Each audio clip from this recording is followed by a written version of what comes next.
सर्व बांधवांना जय शिवराय. बांधवांनो, मी प्रशांत पवार निरपेक्ष या युट्यूब चॅनल तसेच प्रशांत पवार या फेसबुक तसेच इंस्टाग्राम पेजवर आपले सर्वांचं मनपूर्वक स्वागत आहे. बांधवांनो, गेल्या काही महिन्यांपासून संपूर्ण जग हे युद्धाचे पडसाद भोगत आहे. गेल्या दोन अडीच महिन्यांपासून अमेरिका, इराण तसेच इस्रायलचे युद्ध चालू असल्यामुळे संपूर्ण देशावर, जगावर पडसाद उमटत आहेत. या पडसाद कशा पद्धतीचे आहेत, नेमकं काय काय अडचण आहे आणि अचानक 2-2.5 महिन्यांपासून चालू असलेल्या युद्धाचे अचानक या 5-6 दिवसातच काय परिणाम झाले, हे या संदर्भात आज आपण चर्चा करणार आहोत. युद्ध जरी 2-2.5 महिन्यांपासून चालू होतं तरी आपल्या संपूर्ण भारतात कुठल्याही प्रकारची काही अडचण नाही असं आपल्या सत्ताधारी पक्षाकडून तसेच मोदी साहेबांकडून, विशेषतः भाजपकडून आपल्याला सांगितलं जात होतं. त्यावेळेस आपल्या भारताचं परराष्ट्र धोरण कसं प्रगत आहे, परराष्ट्र धोरणामुळे आपल्या भारताला युद्ध सदृश्य परिस्थिती असून सुद्धा कुठल्याही प्रकारची अडचण नाही असं आपल्याला सांगितलं जात होतं. सर्व काही आलबेल आहे असं आपल्याला दाखवलं जात होतं. डिझेलचा तुटवडा नाही, पेट्रोलचा तुटवडा नाही, गॅस सिलेंडरचा तुटवडा नाही, खाद्यतेलाचा मध्ये कुठल्याही प्रकारचं तुटवडा नाही असं आपल्याला सांगितलं जात होतं. परंतु अचानक 4-5 दिवसात असं घडलं काय की अचानक या सगळ्या गोष्टींचा तुटवडा निर्माण झाला आणि मोदी साहेबांकडून सर्व देशवासियांना आव्हान करण्यात आलं की सोनं वर्षभर तरी खरेदी करणं टाळा, त्याचप्रमाणे खाद्यतेल कमी खा, विनाकारण फिरू नका, विदेशी दौरे टाळा, असे अनेक प्रकारचे आव्हानं आपल्याला मोदी साहेबांकडून सध्या तरी करण्यात आले. हे जरी सक्ती नसली तरी भविष्यात ही सक्ती सुद्धा होऊ शकते हे मोदी साहेब सांगू शकते. आणि त्याचप्रमाणे त्यांनी कदाचित भारतात पुन्हा एकदा लॉकडाऊन लागण्याची शक्यता वर्तवली आहे. म्हणजे लॉकडाऊन म्हणजे वर्क फ्रॉम होम, 4 दिवसाचा आठवडा, शाळा सुद्धा ऑनलाईन घेण्याचं प्रयोजन, सर्व गोष्टी चाललेल्या आहेत. अचानक या 4-5 दिवसात, आठवड्याभरात नेमकं घडलं तरी काय की अचानक 2-2.5 महिन्यापासून चाललेल्या युद्धाचे पडसाद आज आपल्या भारतात उमटायला लागलेले आहेत. कारण की गेल्या 1.5-2 महिन्यापासून आपल्या भारतामध्ये इलेक्शन्स होते. पश्चिम बंगालचं इलेक्शन, तामिळनाडूचं इलेक्शन, असे आपल्या भारतामध्ये इलेक्शन चालू होते. आणि त्या इलेक्शनच्या काळात आपल्या सर्व भारतीयांना असं भासवलं जात होतं की युद्ध जरी चालू असलं तरी आपल्या भारतात सर्व आलबेल आहे. मोदी साहेबांची रणनीती, मोदी साहेबांची स्ट्रॅटेजी, मोदी साहेबांची दूरदृष्टी, या सर्व गोष्टींमुळे युद्ध जरी चालू असलं तरी आपल्या भारतात कुठल्याही प्रकारची अडचण नाही असं आपल्याला दाखवलं जात होतं, आपल्याला भासवलं जात होतं आणि असं असल्याचा आवाहनला जात होता. परंतु तो भोपळा फुटलेला आहे. कारण कधीतरी एकदा आपल्याला रियालिटीवर, सत्य परिस्थितीवर यावं लागतं आणि ही सत्य परिस्थिती समोर आलेली आहे की कुठल्याही प्रकारचं काहीही आलबेल नसताना उगाच कृत्रिम आनंद आणि कृत्रिम सगळ्या गोष्टी आलबेल आहे असं दाखवलं आपल्याला जात होतं. इलेक्शन असल्यामुळे हे सर्व लोकांना भासवलं जात होतं. परंतु आता इलेक्शन पण संपलेले आहेत. अचानक पेट्रोलचे भाव वाढलेले आहेत. गेल्या काल परवाच जवळपास 6-7 रुपये पेट्रोलचे भाव वाढलेले आहेत, डिझेलचे भाव वाढणार आहेत आणि अजून सुद्धा भाव वाढण्याची शक्यता आहे.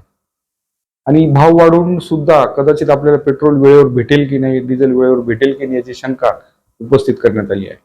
आणि मोदी साहेबांकडून ही काटकसर करण्याचं आवाहन करण्यात आलेलं आहे. तर मोदी साहेबांना सर्व देशवासियांच्या वतीने, एक सामान्य नागरिकांच्या वतीने एक सांगणं आहे की आपल्या भारतात 3 वर्ग आहेत साहेब. आपल्या भारतात फक्त 3 घटक आहेत. एक घटक म्हणजे कष्टकरी वर्ग, शेतकरी वर्ग, सामान्य कामगार वर्ग. दुसरा घटक नोकरदार वर्ग आणि तिसरा घटक म्हणजे उद्योगपती, उद्योजक असे वर्ग आहे. त्यात जो उद्योगपती आहे त्यांना काटकसरच्या गोष्टी सांगण्यात काही पॉईंट नाही, कारण त्यांना कितीही काटकसर सांगितली तरी ते काटकसर करतील अथवा नाही यावर शंका आहे. आणि जो उर्वरित जे 2 घटक आहेत, एक शेतकरी कामगार वर्ग, शेतकरी वर्ग, तो आधीच अडचणीने अतिशय पिचलेला आहे. आधीच तो खूप मोठ्या आसमानी सुलतानी संकटांना तोंड देत आहे. तुमच्या सरकारी जे धोरणं आहेत त्या धोरणांमुळे आधीच तो पिचलेला आहे, आधीच तो खूप अडचणीत आलेला आहे. शेतमालाला भाव नाही, पाऊस पाणी वेळेवर पडत नाही, जेव्हा पडायचा तेव्हा पडत नाही, अवकाळी पावसाने थैमान घातलेला आहे. त्यामुळे शेतकऱ्यांच्या हातात कुठल्याही प्रकारचा पैसा नाही. कर्जमाफी देवेंद्र फडणवीस साहेबांनी जाहीर केली, परंतु त्या कर्जमाफींमध्ये 100 पैकी फक्त 10 ते 15 शेतकरी टक्केवारीच्या हिशोबाने बसतायत. म्हणून त्यांना काटकसर सांगण्याची कुठलीही प्रकारची गरज नाही, कारण ते आधीच खूप काटकसरीमध्ये सर्व त्यांचा संसार व त्यांचं जीवन चाललेलं आहे. त्याचप्रमाणे नोकरदार वर्ग लॉकडाऊनच्या भीतीने, मंदी लागेल या भीतीने, वर्क फ्रॉम होमच्या भीतीने आपल्या नोकऱ्या जातील की काय या समस्येमध्ये आधीच तो त्रस्त आहे. त्यामुळे त्याला सुद्धा काटकसर करावी का करावी हे सांगण्याची कुठल्याही प्रकारची गरज नाही. त्याचप्रमाणे जो लघु उद्योजक आहे, तो मध्यमवर्गीय उद्योजक आहे, तो सुद्धा मोठ्या मोठ्या तुमचे जे टॅक्सेशनच्या गर्तेमध्ये इतक्या मोठ्या प्रमाणात आणि मंदीच्या गर्तेमध्ये इतक्या मोठ्या प्रमाणात अडकलेला आहे की तो सुद्धा आधीच त्याच्या प्रॉब्लेम मध्ये अडकलेला आहे. त्यामुळे त्याला सुद्धा काटकसर करण्याची सांगण्याची गरज नाही. तर मोदी साहेब, ही काटकसर करण्याची गरज आहे तर खरोखर जे मंत्री आहेत, जे आमदार आहेत, जे सत्तेमध्ये आहेत, जे राजकारणी आहेत, त्यांना काटकसर करायची सांगण्याची गरज आहे. कारण आज जर एखाद्या मंत्र्याचा जर ताफा बघितला तर एक मंत्र्यासाठी जवळपास 5-25 गाड्या, पुढे 15 गाड्या, मागे 15 गाड्या, अनेक तास ट्रॅफिक रोखली जाते, एवढा सर्व खर्च केला जातो. हा तामजाम पुढे थांबायला हवा. हा जरी तामजाम थांबला तरी मोठ्या प्रमाणावर आपल्या देशाचं चलन हे वाचणार आहे. त्याचप्रमाणे मंत्र्यांचे विदेशी दौरे टाळले गेले पाहिजे, मंत्र्यांनी बाहेर फिरलं टाळलं गेलं पाहिजे. असंही सर्वसामान्य माणूस बाहेर कुठे जातो, तो देशातल्या देशात फिरायला तो आज मोताज झालेला आहे, तर त्याचं विदेशी जाणं म्हणजे खूप मोठं दुरापास्त झालेलं आहे. ही खरोखर टाळण्याची जी गरज आहे ती मंत्री लोकांना, जे मोठे मोठे दौरे करतात, अवास्तव खर्च करतात. आता गेल्याच आठवड्यामध्ये तुम्ही गेल्याच 15 आपण बघितलं असेल की जवळपास 50-60 कोटी रुपये खर्च इंदुरीकर महाराजांनी केलेला आहे, लग्नामध्ये खर्च केलेला आहे. अशा लोकांना चाप लावण्याची आपल्याकडून गरज आहे.